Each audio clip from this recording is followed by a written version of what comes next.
gördüm ona düğümü yaşlarda da bakı duygu bir duygu dinledim bir dedim kalmadı kaygı aklım hayran kalır dolpunu yarım dünyada iken ol öyle güllerden seyretim dedi güler yüzlerden ölmeden güllerden ölmediğimlerden reyhan gördüm senin dolpunu yarım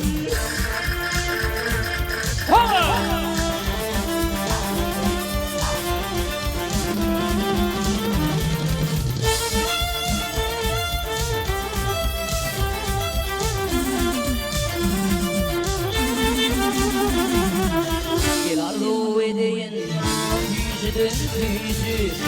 Yarısı beni o köyü yüreğimde orası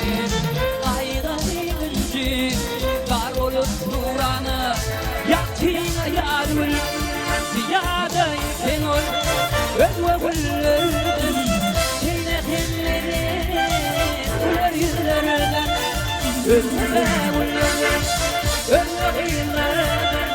reyhan gördüm senin dolpunu yarım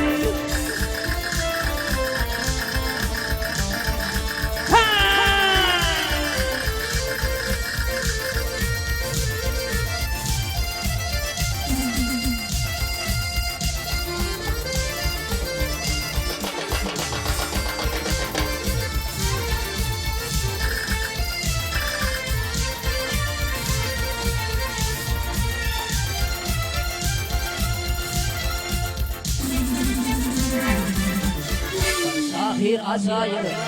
vaktine geldi azayı gördüme var gözüm var gönlümüz bilir geldi yaslanın düzü hain olup tüyümü tahtına yarım dünyada iken ölme güllerden seyre elleri güler yüzlerden ölmeden güllerden ölme kıyılardan reyhan gördüm senin dolpunu yarım ziyade iken ölme güllerden seyre hemleri güler yüzlerden ölme güllerden ölme kıyılardan reyhan gördüm senin dolpunu yarım